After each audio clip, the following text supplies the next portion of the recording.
Nashik TCS प्रकरण में जो निदा खान वाला मामला है, धर्म परिवर्तन का,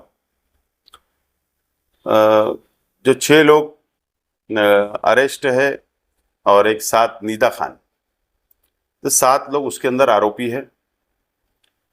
माइनॉरिटी डिफेंस कमेटी के जिम्मेदार होने की हैसियत से मैं वहां गया था नासिक।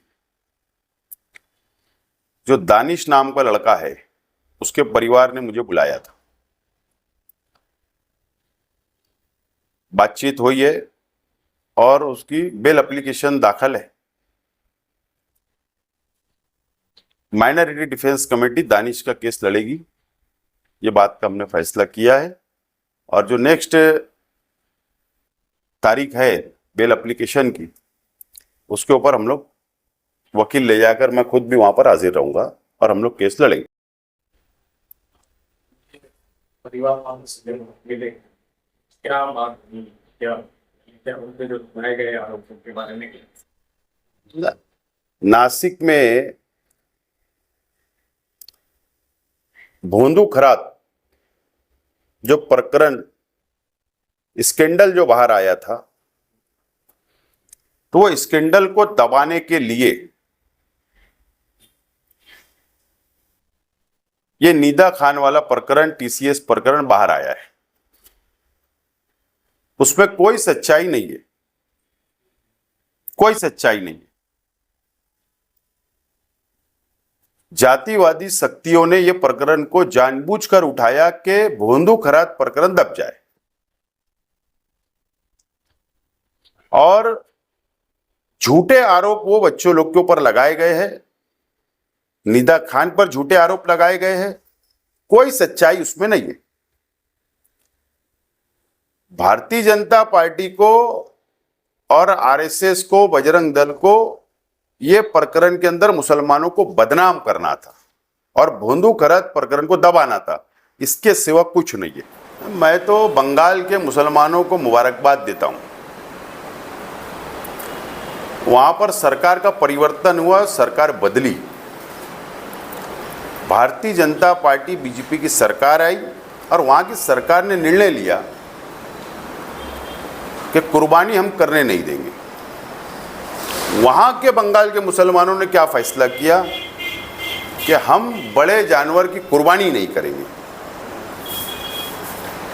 कल वहां पर बंगाल में क्या हुआ, किसान शेतकरी मार्केट के अंदर जानवर लेकर बेचने के लिए वहां के मुसलमानों ने नहीं लिया, इनकार कर दिया।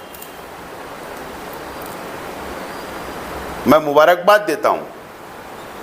मैं तो महाराष्ट्र के भी मुसलमानों से और देश के मुसलमानों से वो अपील है मेरी कि अगर हम एक साल, ये तो बकरीद की कुर्बानी हमारे पर फर्ज है, हम तो बकरा भी काट के फर्ज अदा कर सकते, लेकिन एक साल मुकम्मल तौर पर हमने बंद कर देना चाहिए।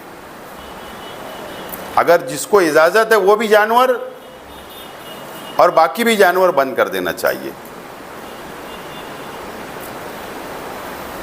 ये सरकार बदल देंगे, यहाँ के किसान आए, देश के किसान, देश के शेतकरी ये सरकार को बदल देंगे जो सरकारी पाबंदी लगाती है। और ये गौ रक्षा वाले जो आतंक करते हैं ना रोड के ऊपर, जो कानून हाथ में लेते हैं, सरकार का सपोर्ट होता है, पुलिस डिपार्टमेंट का जो सपोर्ट होता है, जो नंगा नाच देश के अंदर चल रहे हैं ना गौवंश के नाम पर, तो ये किसान उनको रास्ते पे चलने नहीं देंगे। मैं तो ये सोच का भी हो गया हूं, ये देश के अंदर जो गौवंश के नाम पर जो अत्याचार हो रहा है, जो जातिवाद को बढ़ाने का काम किया जा रहा है, दुख होता है देखकर। कायदे से ये नहीं रोक रहे हैं, ये गौरक्षक वाले कायदे से नहीं रोक रहे, या पुलिस भी कायदे से नहीं रोक रही है, ताकत से रोकने का काम किया जा रहा है। ये असल में इम्तिहान ले रहे हैं। ये कब तक इम्तिहान लेंगे? जब तक इनकी सरकार है। सरकार बदलेगी, एक दिन आएगा, उसके बाद ये चूहे की तरह बिल में चले जाएगी। बस यही डिपार्टमेंट से मेरी गुजारिश है, शहर के लिए बोल रहा हूँ, मालेगांव शहर के लिए, पुरअमन तरीके से बकरीद गुजर जाना चाहिए। जो लीगल है, मैं शहर के आवाम से यही बोलूँगा, जो कानून में के दायरे में रहकर कुर्बानी करो, स्लैटर में कुर्बानी करो। लेकिन पुलिस डिपार्टमेंट से भी गुजारिश है, चंदनपुरी में जो हुआ ना पिछले हफ्ते, थोड़ा उसकी चौकसी कर लो, थोड़ा डीप में जाना पड़ेगा। और ये जो गौ रक्षक वाले जो आतंक करते हैं ना, उन पे भी लगाम लगाना पड़ेगा। ताली दोनों हाथ से बजती है, एक हाथ से नहीं। बस इतना ही बोलूँगा कि उन पर लगाम लगाओ। और मैं शहर के आवाम से बोलूँगा कि हमको कानून के दायरे में रहकर कुर्बानी करना है, पूरा हमने करना है। कारपोरेशन के स्लैटर में जाके कुर्बानी करना है। किसी की भावना, किसी का दिल ना दुखे, ये काम हमको नहीं करना है, ये अपील करता हूँ। डिपार्टमेंट की तरफ से शहर में लाउड स्पीकर से ऐलान किया जा रहा है कि जो घरों के पास कुर्बानी करते हैं, अगर ऐसा कोई पाया गया तो उसके ऊपर कानूनी कार्रवाई की जाए। मतलब मैं तो यही बोल रहा हूँ ना, शहर के आवाम ने भी एहतियात करने की ज़रूरत है।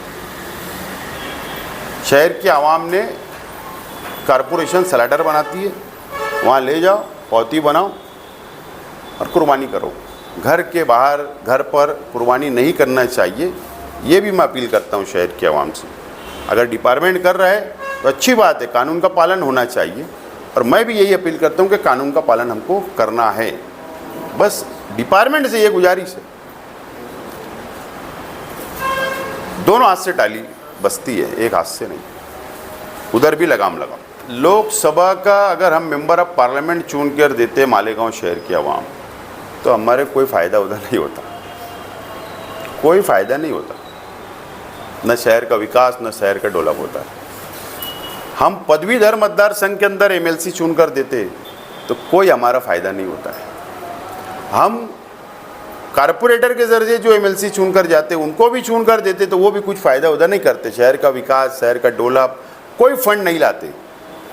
हमको सिर्फ वापरने का काम करते। आज तक हम वापरे गए। शहर ग्रेजुएट वोटर भी वापरे गए, आम वोटर भी पार्लियामेंट में वापरे गए, इस्तेमाल हुआ। पदवीधर में भी हमारा इस्तेमाल हुआ। कोई इनसे कुछ फायदा नहीं है शहर को। बस आते, नमस्कार, हाथ जोड़ना, सलाम, दुआ, ईद के ऊपर ईदगाह पे आना, बुके दे देना, मुसलमानों को मुबारकबाद दे देना, सिर्फ ये बेवकूफ़ बनाने का धंधा है। लेकिन जो अभी एमएलसी का चुनाव है 19 तारीख को, उसके लिए हमारी भी नज़र बनी हुई है। हम ये चाहते कि कोई सेकुलर उम्मीदवार सामने आए मैदान में, और उसके बाद हम पार्टी, इस्लाम पार्टी, हम लोग समाजवादी पार्टी, हमारा अपनी मीटिंग हुई है, कांग्रेस पार्टी भी थी, हमारी मीटिंग हुई कि पहले नज़र बना के रखो उम्मीदवार सेकुलर कौन आता, कौन बीजेपी से आता, कौन शिवसेना से आता, कौन कांग्रेस से आता, कौन शरद पवार साहब की राष्ट्रवादी से आता। इस तमाम ही चीज़ें के ऊपर हमारी नज़र है। कल से नॉमिनेशन शुरू हो रहा है, 2-3 दिन में और मैं आपको इसके ऊपर बैठ दूंगा। क्या ऐसा भी हो सकता है कि इस्लाम पार्टी की उम्मीदवारी करे? ऐसा नहीं, हमारी ताकत नहीं है। हमारे पास 40 वोट है समाजवादी और हमारी कांग्रेस की 3-40, और भी हम अगर मेहनत करें तो 2-5 सीट वोट बढ़ा सकते। ताकत नहीं है। वजह है कि मेयर इलेक्शन के अंदर आपने देखा कि कौन किसके दर पर गया था, तो हम क्या भरोसा करें। तो खैर हमारी ताकत नहीं है। इसके लिए कम से कम 300 वोट होना चाहिए, 300 कॉरपोरेटर, नगर सेवक होना चाहिए। जब उम्मीदवारी करने में मज़ा भी आएगा। सिर्फ फॉर्म नॉमिनेशन करना मैं समझता हूँ ठीक नहीं है। बहरहाल हमारी कोशिश होगी कि हमारी चाहत भी है कि सेकुलर उम्मीदवार सामने आना चाहिए। तुबा कॉस्मेटिक कंप्लीट स्किन सॉल्यूशन आपके लिए लाया है धूप से बचाने वाली डे क्रीम, सौंले चेहरे को गोरा करने वाली नाइट क्रीम, फुंसियों के लिए TC skin cleaner and serum, सर्दी में जिल्दों को ताजा रखने वाला मॉइस्चराइजर, 7 दिनों में गोरा करने वाली क्रीम, आंखों के नीचे कालापन को दूर करने वाला टीसी डार्क वे सीरम, हाथ और गर्दन का कालापन दूर करने वाला साबुन। हमारा पता याद रखें, कुसुम्बा रोड, औलिया मस्जिद के सामने, तुबा कॉस्मेटिक कंप्लीट स्किन सॉल्यूशन।